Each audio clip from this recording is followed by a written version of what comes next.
వందనాలు చెల్లించుకుంటున్నాను. దేవా, మానవునిగా ఈ లోకమునకు మీరు వచ్చి ఈ లోకంలో ఉన్నప్పుడు వెలుగుగా ఉంది.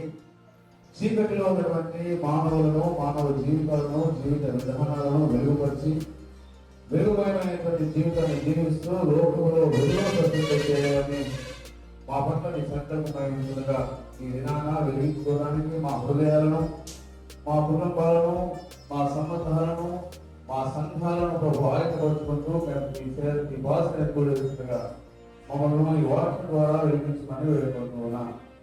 తండ్రి, ఈ ఆరాధనలో వారి ప్రతి బిడను పాల్గొంటున్న ప్రతి బిడను వాక్యోపదేశం చేసినటువంటి దాసులను మీ ఆత్మ చేత నింపి నడిపించి మంచి ఆలోచనను అనుగ్రహించి మా జీవితంలో వెలిగించమని ఈ ఆరాధనంతయో మీ నామమునకు మహిమకరంగాను మా అందరి జీవితంలో ఆశీర్వాదకరంగా మలచుమని త్వరలో రానైన నజరేయుడైన యేసు నామమున అడిగిన తండ్రి.